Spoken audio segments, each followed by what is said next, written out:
Уважаемые уфимцы, в городе введен карантин. Воздержитесь от посещения общественных мест. Выход из дома без крайней необходимости запрещен.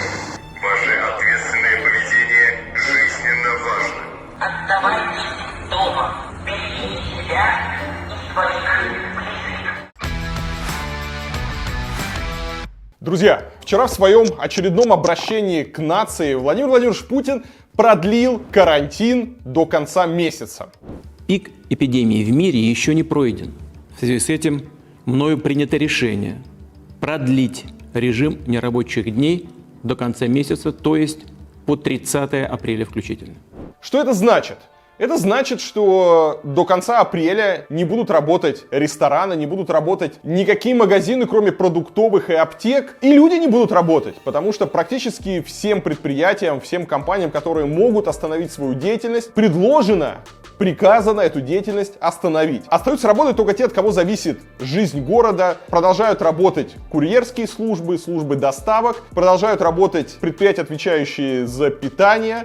Рестораны могут работать на вынос и на доставку. Работают, собственно, аптеки, продуктовые магазины и медицинские учреждения. Это сравнительно небольшой процент, порядка 10, наверное, процентов предприятий и занятых людей. Они будут продолжать работать, но большинство... Они не только не работают, они оказываются в изоляции. То есть людям запрещено выходить из дома, нужно соблюдать режим изоляции. Выходить из дома, как я уже вам говорил, можно только, если вам нужно в магазин или в аптеку, если вам нужно в медицинское учреждение, если вам нужно погулять с собакой или выбросить мусор. Все. Во всех остальных случаях нужно оставаться дома. Эта мера нужна для того, чтобы максимально затормозить распространение вируса, чтобы не было чрезмерной нагрузки на систему здравоохранения. В настоящий момент, как показывает опыт других стран, действительно самая действенная и эффективная мера. Введено это было изначально в Москве. В Москве этот режим действует уже с понедельника. Вот это вот жесткой такой принудительной изоляции всех москвичей вне зависимости от возраста.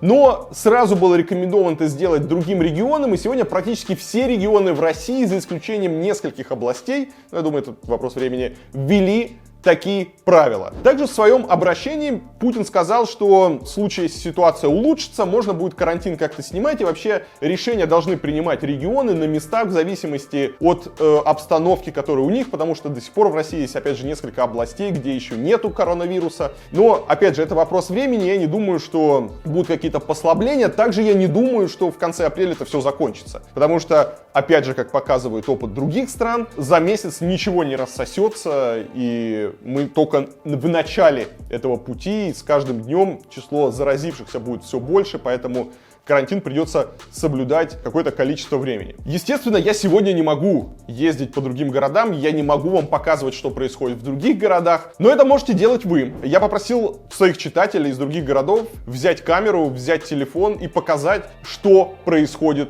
у них. Опять же, ничего не нарушая, следуя всем предписаниям. Если кто-то идет в магазин, если кто-то идет в аптеку, просто снимите, расскажите, что у вас происходит. И люди с разных городов России прислали мне свои ролики, и сейчас я хочу вам показать, что происходит в России, как Россия попала под тотальную изоляцию. Сейчас у многих, благодаря карантину и самоизоляции, появилась масса свободного времени. И если вы давно планировали какие-то крупные приобретения, например, покупку автомобиля, то сейчас хороший момент, чтобы не спеша разобраться в вопросе и подыскать самый подходящий вариант. Это очень удобно сделать в приложении Drop. В нем есть функция, которая называется «Отличная цена». Она работает на базе искусственного интеллекта. Он анализирует более 50 параметров об автомобиле и по результатам этого анализа определяет, насколько справедливо установленная за него цена. Благодаря этому все объявления автоматически делятся на 4 категории: высокая, нормальная, хорошая и отличная цена. Вы можете быстро отсортировать список и начать поиски нового автомобиля с самых выгодных предложений. Полезнее всего эта функция будет тем, кто не очень глубоко разбирается в машинах и поэтому просто не может сходу оценить, насколько продавец завысил цену. А так вы сразу поймете, какой существует диапазон цены, на какие суммы вам примерно стоит рассчитывать. Ну и вообще эта функция поможет сэкономить кучу времени. Ведь вместо того, чтобы продираться через сотни объявлений, вы просто нажимаете на одну кнопку и мгновенно отсеиваете те, которые вам однозначно не подходят. Так что если вы задумываетесь о покупке машины, то скачивайте Дром себе на смартфон. Ссылку я оставлю в описании. Я надеюсь, машина вам нужна не для того, чтобы ездить по городу, а чтобы ездить по нашей прекрасной стране, когда спадут все ограничения. Не подведите меня.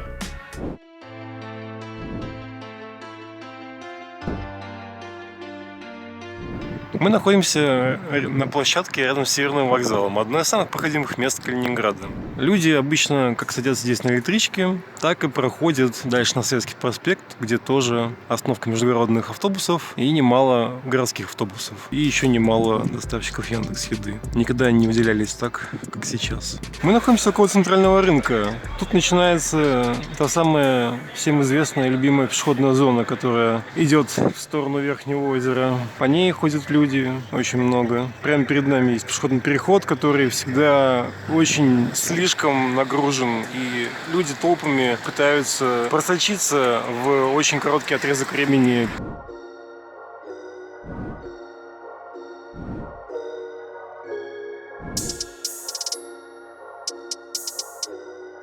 Питер, 1 апреля. Я иду сейчас по Шпалерной улице. Людей почти нет. Проехал один доставщик еды. Ну и вдалеке вот вижу пару человек. Машины, в принципе, ездят. Водичка капает. Кирочная улица. В каком-то роде это тоже центр Питера исторический. Ну, здесь уже людей поприбавилось. В основном ходят в масках. Машины есть, ездят. Организации, кафе никакие не работают. Дорогу можно переходить прям там, где не следует ее переходить. Я не агитирую, просто к сведению. Проспект Чернышевского. Здесь уже пооживленнее, чем по Кирочной улице. В принципе, распогодилось, и люди начали выходить. С собаками гуляют.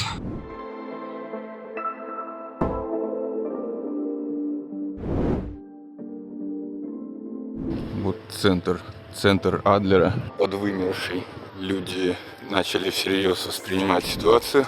Еще буквально день-два назад во многих чатах молодежь ходила друг к другу в гости.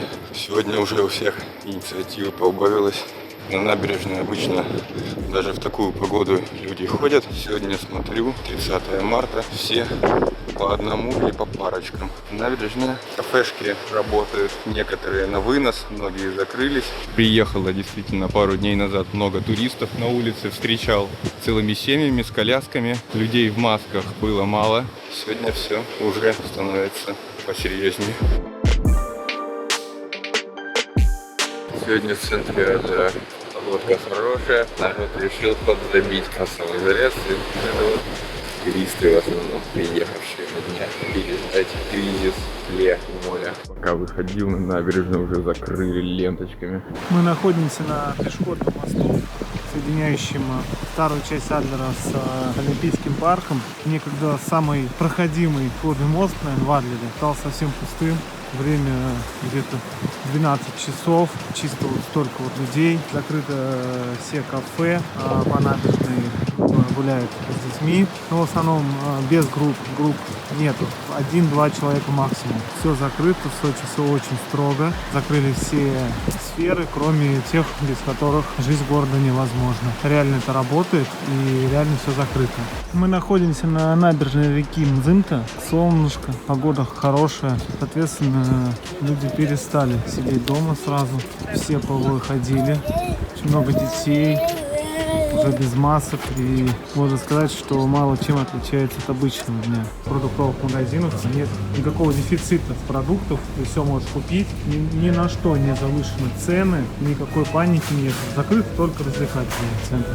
Вот, людей очень много, без масок, все ходят, улыбаются. Туристов становится с каждым днем все меньше, всех отправляют домой, смотрите, яблок, все отлично, кушать есть что.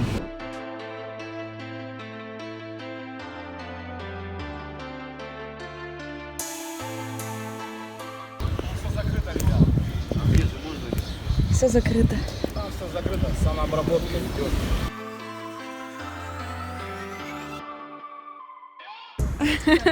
Короче, мы нашли просто вообще какое-то ателье, в котором продают маски, только никому не говорите. Так. Скупайте, пока не поздно. Волоково. Лайфхак. Друзья, у меня еще для вас есть новость. Я завел канал с трансляциями. Я раньше несколько раз делал стримы на своем канале, потом перестал делать, и теперь, когда возникает много вопросов, когда вы сидите дома, когда я практически все свое время сижу дома, и хочется какого-то общения, хочется быть с вами как-то ближе, мы не можем встречаться на улицах, мы не можем встречаться во время путешествий по другим городам, поэтому я каждый день сейчас стараюсь проводить стримы в 4 часа, я провожу часовые онлайны на отдельном канале, чтобы этот канал не забивать стримами, я сделал отдельный канал Варламов Лайв. Я приглашаю вас подписаться на него, ссылочка будет в описании к этому ролику, и там будут только стримы, только живое общение, ответы на ваши вопросы, поддержка, обсуждение новостей, в общем, должно быть интересно. Поэтому прошу вас, проходите по ссылочке в описании и подписывайтесь на канал Варламов Лайв.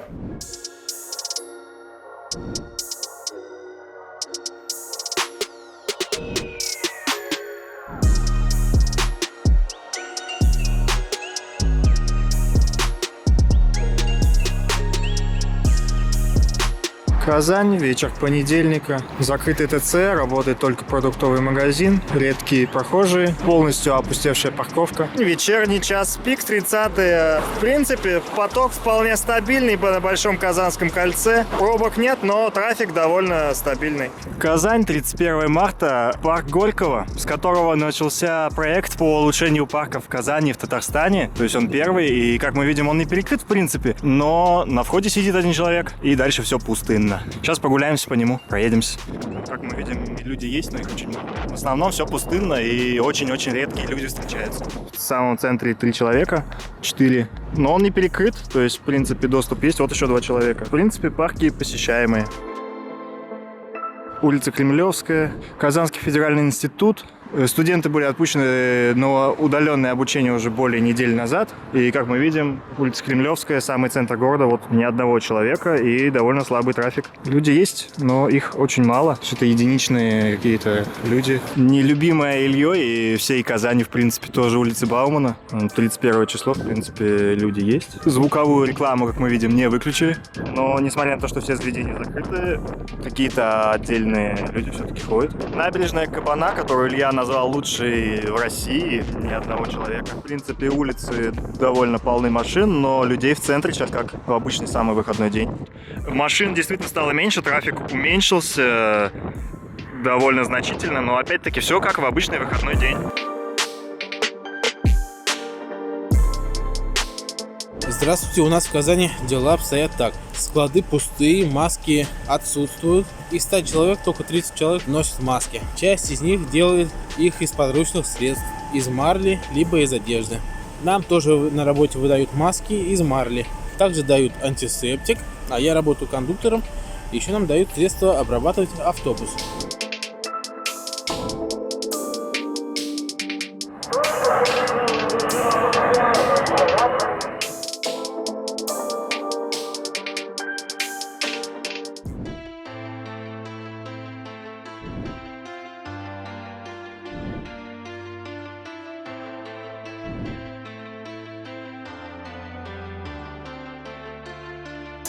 Самара, улица Ленинградская. Мы находимся в городе Самара, в парке Металлургов. Вернее, около парка, потому что сам парк закрыли. Металлург — это один из спальников Самары, так что вот этот парк — это практически единственная точка притяжения всего района. И если там вчера-позавчера я тут был, смотрел, парк еще был открыт, то сегодня его уже полностью закрыли. Однако люди, сейчас мы попробуем туда немножко пройти, проходят каким-то образом. Причем, как правило, это именно пенсионеры. Ну вот мы подошли к одному из боковых входов в парк. Рядом же здесь еще один центральный есть. Там сидит вообще охранник с собакой. Когда мы сюда подошли, к нам подошла бабушка и спросила, можно мне попасть в парк, подумав, что мы охранники. Мне говорит, мол, уточек нужно покормить. Я говорю, мы не охранники, мы просто стоим, смотрим пустой парк. На что она сказала, ладно, и пошла дальше искать вход.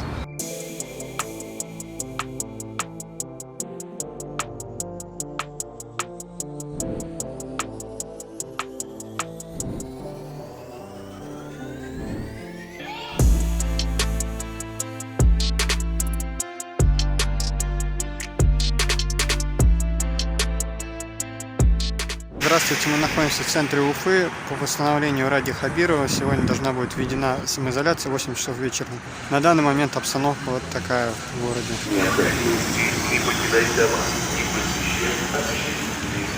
Введена самоизоляция, в принципе, люди ходят в масках. Транспорт пока функционирует. Многие общественные пространства перекрыты.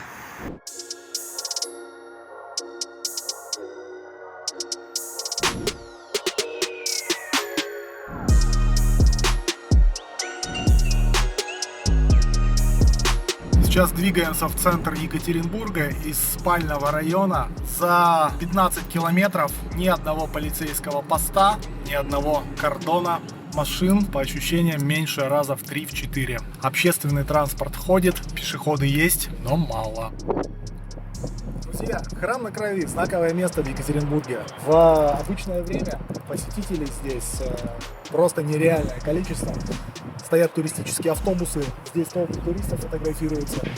Сегодня, как мы видим, никого. Но храм открыт для посещения. Внутри порядка 10-15 человек персонала и 1-2 посетителя. Очень вовремя у меня потерялась карточка Сбербанка. Нашел единственное работающее отделение в городе. Все обслуживание проходит на санитарном расстоянии. Еще на улицах очень много курьеров. У Яндекс.Еды, у Delivery Club золотая пора. Кафе, рестораны все закрыты до 5 апреля. Но это не точно. Ходили слухи, что метро в Екатеринбурге закрыто. Но нет, все в порядке. Кстати, обратите внимание, час пик, 17 часов дня, людей в метро практически нет. Кафе и рестораны работают на вынос, все в порядке. Торговые центры открыты на вход, но все они работают только потому, что у них есть продуктовые магазины. Все маленькие магазинчики без товаров первой необходимости закрыты. Улица Лайнера, главная пешеходная улица Екатеринбурга, закрыта. 90% всех магазинов, кафешек. Наблюдаем очень интересную картину. Полицейские общаются с пешеходами. Леруа Мерлен несколько раз открывался, закрывался. В итоге все-таки по ходу дела работает только на интернет-заказы. Потому что люди внутри есть, свет есть, там только сотрудники. Покупателей я не вижу. А в Меге первые жертвы кризиса. Ребята торговали орехами, сухофруктами еще неделю назад. Сейчас запаковались. В Ашане никакой истерии не наблюдаю. И даже туалетная бумага в наличии есть. Гречка, как и все другие крупы, в наличии. В общем и целом в Ашане изменений никаких.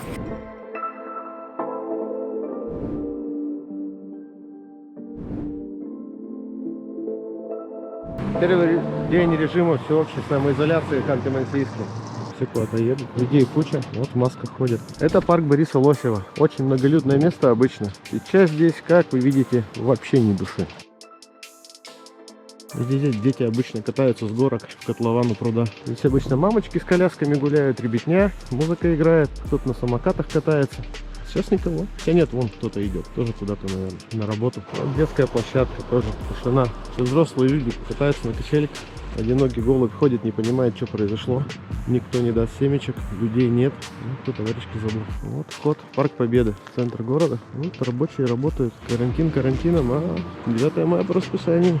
Вот, резиденция губернатора, правительство. Обычно тоже люди какие-то ходят. Так, интересно, скорая проехала на маячках.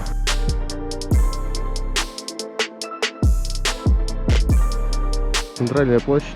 Но людей побольше, чем в парке было. Но не так много, как обычно тут. Обычно уже веселье, на машинках электрических ездят. Голуби не понимают, что происходит. Что случилось, куда делись эти полчища кормильцев. Опустевший мобильный общепит. Похоже, никого нет. Выручки, наверное, тоже нет.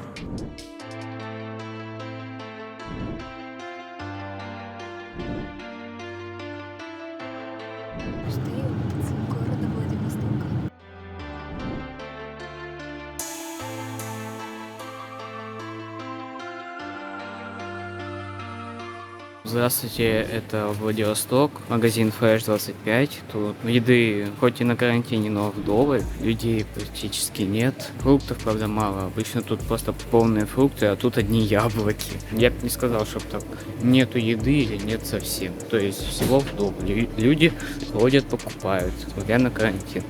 Ну, конечно же, это любимый отдел многих людей. И, кстати, тут ни одного человека самокассах нет почти очередей. Только маленькие. Даже одна касса работает. Обычно здесь 2-3 это норма. На трамвайной остановке вообще людей нету. Это разворотный круг. Это самосвет тоже закрытый. Все позакрывали. Ну и правильно. На площади Боляева, на пересадочном пункте, на остановках людей вообще нет. В автобусах их тоже нету. Все приходят пустые. Людей вообще нету. Некоторые в автобусах сидят. Маски, перчатки напялили. Так, сейчас мы находимся на Семеновской площади. Это ТЦ Клеверхаус, достаточно крупный в Владивостоке. Считается одним из крупных, ну, конечно, после Калина Молл. Как мы видим, движение тут и так большое, тут не изменилось. Людей по-прежнему, ну, достаточно нормальное количество. В масках опять ходит 1,5 человека. Автобусы, ну, такие полупустые ходят, но все-таки ходят. Птички не ходят. Опять это орущая музыка. Ну, короче, это так, Клеверхаус. Что касается Арбата, то людей на Арбате бывает обычно только вечером, утром и днем их почти нету, но сейчас, как можно увидеть, тут вообще нет людей. То есть один какой-то одинокий бомж сидит на лавочке. Тут же девочки гуляют. Вот так вот. А правительство работает. Видите вокзал? Я вижу. Итак, это так называемый Владивостокский курорт, станция санаторная. Там можно увидеть море, пляж и все такое. Сам парк. Людей тут, ну, точно так же. Нифига. Поезд там едет. Ну, а обычно тут людей достаточно большое количество. Прям, ну, заходит вот. В электричку достаточно много людей. Вот сейчас подъезжает электричка, и мы посмотрим, сколько там людей в ней. Но мне что-то подсказывает, что там людей не так уж много, поскольку эта электричка едет и из города. Вот, да, вагоны пустые. Конечно же, никого нет на этой бухте де Фрис. Коронавирус, эпидемия, паника, все такое. Одинокий ребенок где-то там катается на самокате. Вот такая ситуация. Я надеюсь, вам было интересно. Ставьте лайк, подписывайтесь на канал. Сейчас в основном все ролики у меня касаются коронавируса, то, что происходит в стране. Мы обсуждаем новости. Надеюсь, моя информация вам полезна, поэтому ставьте колокольчик, чтобы не пропустить новые выпуски. Всем пока. Самое главное, друзья, берегите себя.